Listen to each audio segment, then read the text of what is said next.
been around 2 years since I played Shark Tale Fantastic Fun, and I always intended to play this game as a follow-up, as I thought this game would offer a lot more than that one.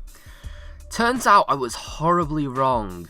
This licensed video game, published by Activision, who later went on to become Activision Blizzard. Do you guys have phones? Yeah, you guys all have phones, right? And later went on to become the Devil Ballsack, has less substance than their cheaper, smaller fun pack. Yeah. This delightful game was made by the studio Edge of Reality. I've not seen a more appropriate name for a studio since Digital Homicide, given what we're about to see, as this thing will take you to the edge of reality and throw you the fuck over the edge. Anyway, before we talk about things that actually matter, I'd like to draw your attention to the startup backdrop that depicts Will Smith fish with some serious attitude. Seriously, I just can't help but find this poorly compressed bitmap image of the Shark Tale cast somewhat funny, given that they're all pulling ridiculous faces to look cool or something. The game's framing device is interviews with characters, and then there's newspaper clippings as well to tell the story. We start off with an interview with a shark, who's apparently meant to be Robert De Niro's character. Oscar? Yeah, I know him. Just goes to show you that even a little fish can make a splash in a big pond under the right circumstances. But he sounds absolutely nothing like Mr. De Niro, and I legitimately thought he was supposed to be Jack Black's character until I noticed the skin details on him that revealed him to be Robert De Niro. There is a reason that nobody sounds like they do in the film, besides the obvious one, but I'll get to that in a bit.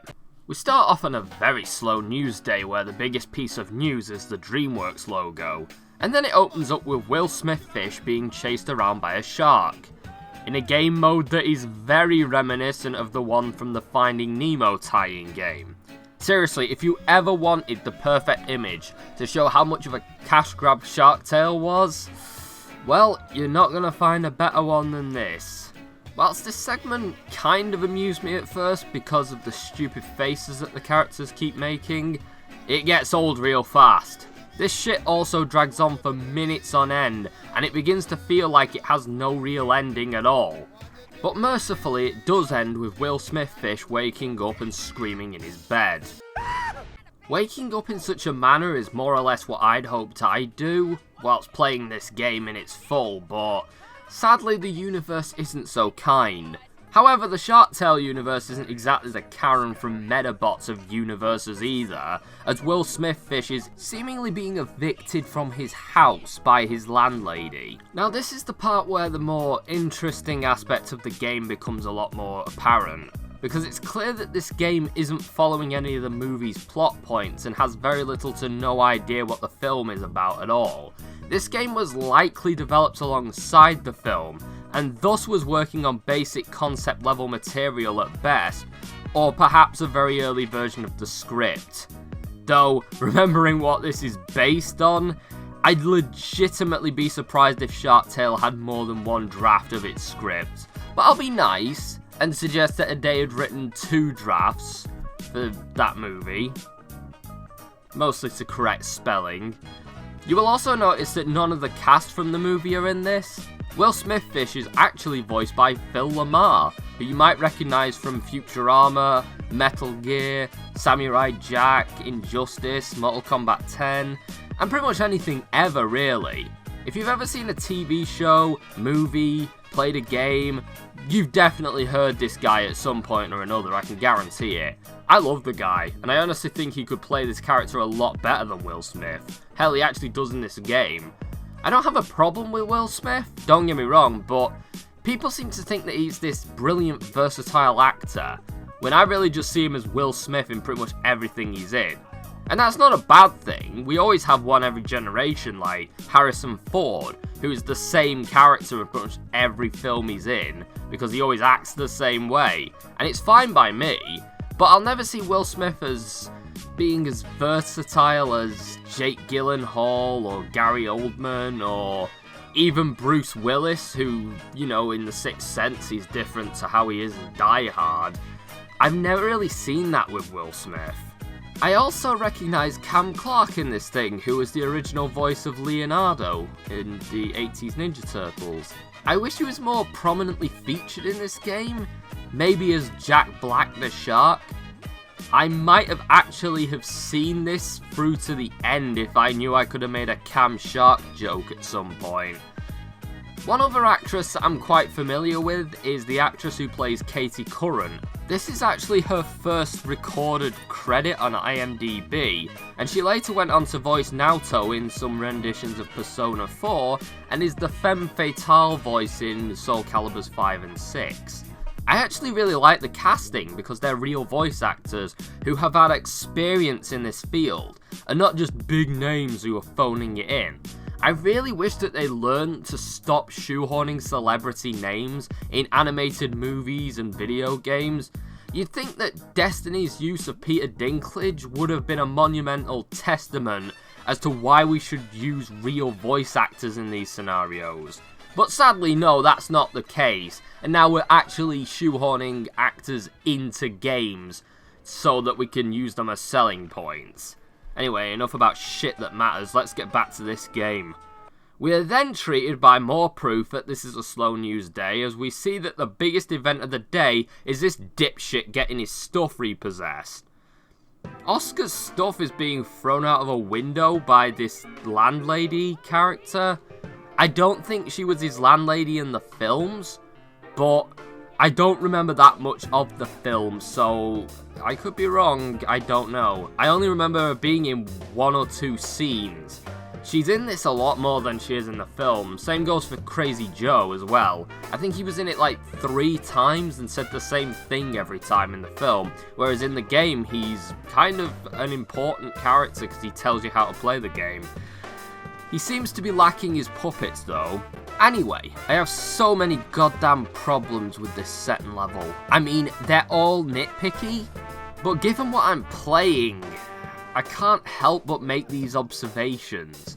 I mean, if you want me to focus on the gameplay, or the game itself, or something a little less pedantic, then don't make the game so fucking dull that it's preferable to whinge about it. Basically, you have to do a sort of loop-de-loop thing around falling objects to turn them into clams, so that you can save their monetary value, or else they'll fall to the floor and shatter. Okay, number 1, why does Fish Lamar have so many television sets? Couldn't he have pawned one of them to pay his fucking rent? Or are most of them his neighbours who were just watching fucking Judge Judy, and then this crazy bitch landlady comes in and throws their TV out the window? 2, how does stuff get destroyed if it's falling at like 2 miles per hour? It's also underwater, so water physics also probably apply. But even if that wasn't the case, what do you do to stop something from being damaged that is falling? Reduce the falling speed. So how does anything that's falling that slowly get damaged? It doesn't make any fucking sense. She's also suggesting that some of the stuff might be hers, so why is she throwing that out the window? Why does Fish Lamar have so much fancy furniture if he's broke? Why not sell some of the furniture so he can pay his fucking rent? Why any of it? Anyway, I care so little about any of this that I failed. It's kind of hard to get the hang of swimming around the items. Normally, games underwater have a sort of loop-de-loop function, at least from my experience. But given that it's the point of the exercise, I guess I can understand that they don't have one here. But it would have made things a lot simpler if they had that action. It would make far more sense if touching the items saved them, but sadly that doesn't make the game stimulating enough, so you have to do this awkward shit instead. Anyway, once you've done this shit, you get to move on to the second level, stopping kids from graffitiing the place. It's okay though, because you can put it out by doing a loop-de-loop around the graffiti. Because that's the solution to every fucking problem in this universe. The loop-de-loop is just as awkward as it was before, by the way. There's just less pressure to do it now as it's not on a timer.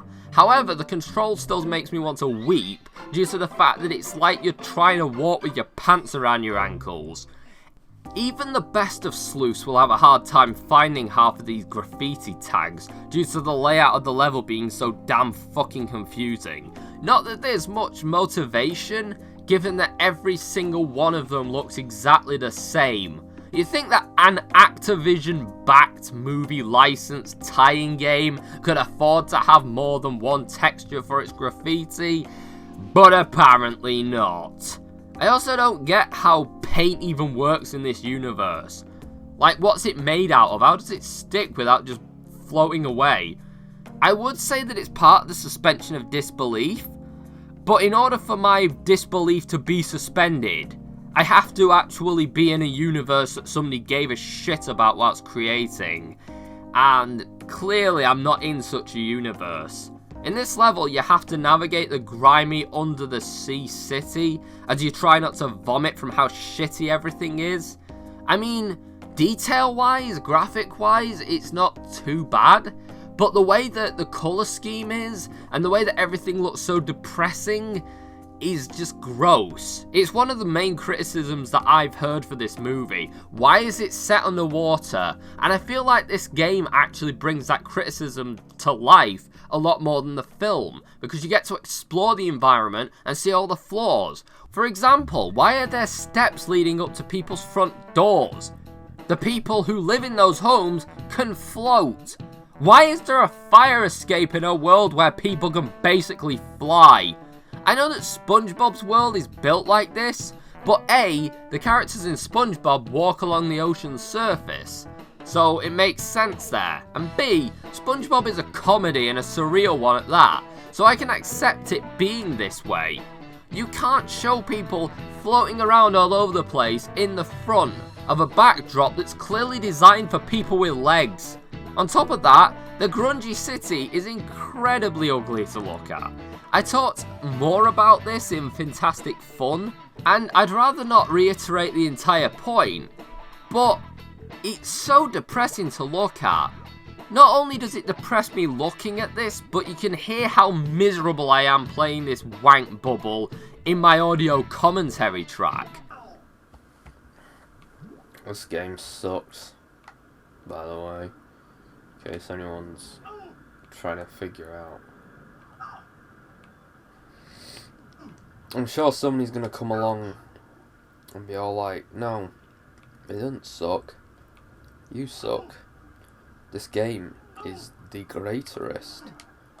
But, unfortunately for them, I've just gotta say, this game is fucking awful. It's a bit like the film. Except the film is at least watchable. Whereas this game is about as appealing as a shaved ballsack.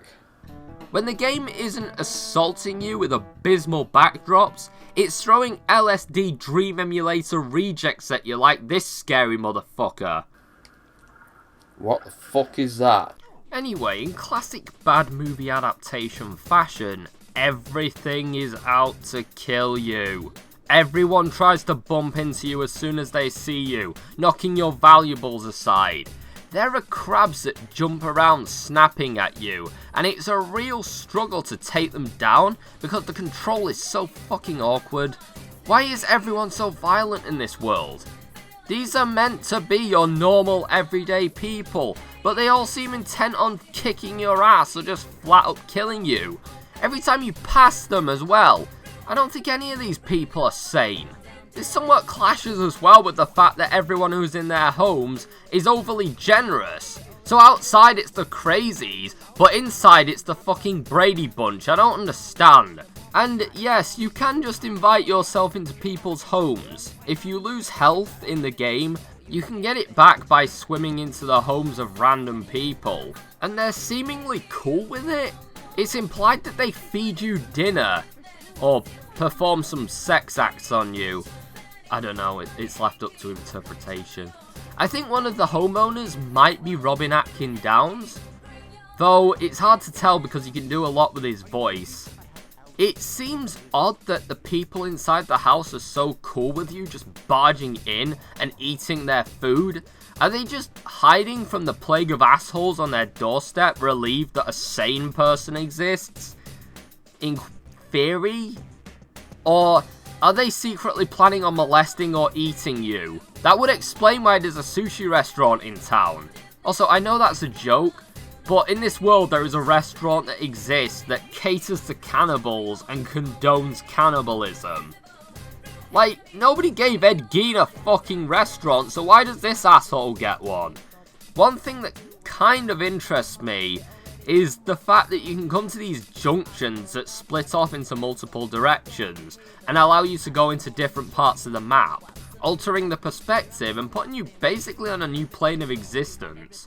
I do like the creativity of it, however, it's so bloody disorienting that I don't even know who the fuck I am after using one. Never mind basic questions like, what is up, and is that your arse or mine? Anyway, after navigating that nightmare city for the best part of an hour, I finally got to the end of a magical road. Bored, depressed, and slightly stuffy with a cold, I was in a pretty sour mood. And this game really did my desire to keep going in. It's a rhythm game. Not just a rhythm game, mind you, but a rhythm game worse than the one from Fantastic Fun. Don't ask me how that's the case, but this thing is about as responsive as a dead vagina. It reacts so late after you press the button at times, and that's if it even reacts at all, and just doesn't ignore your button prompts. I'm not very good at rhythm games, like, they're not my forte, but I'm at least functional on them, competent to the point where I can get a passing grade.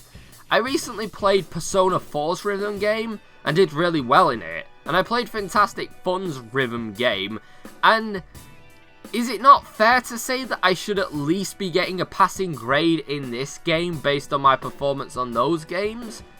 I looked it up to see if there's a level skip code, and doesn't seem to be one, and I even went as far as to go back to the game several days later and try the stage again for the best part of half an hour.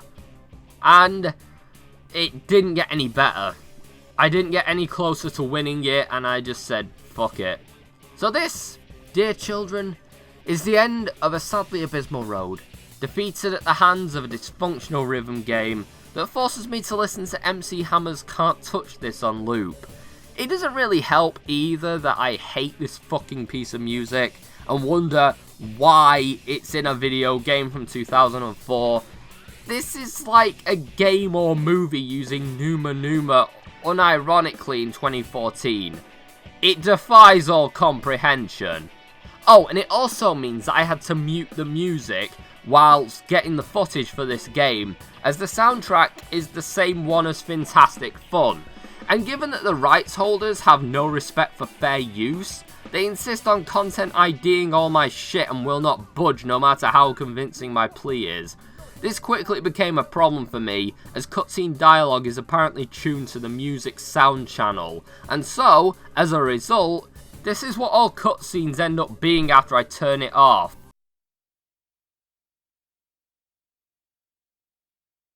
Yeah, everyone's fucking muted.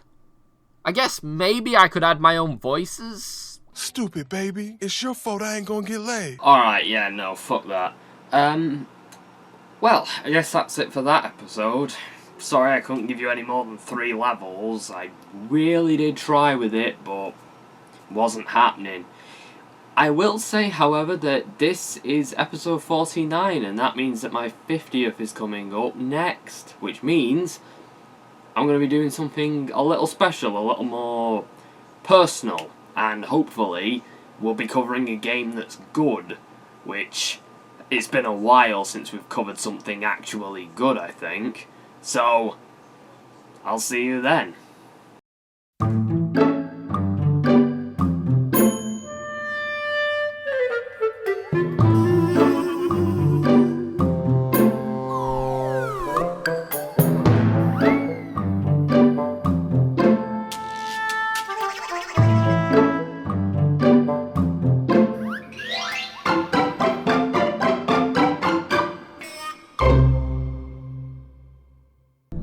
You foul creatures. When I find which one of you wretched beasts consumed Mr. Cubicle's flesh, oh, there'll be heavens to pay.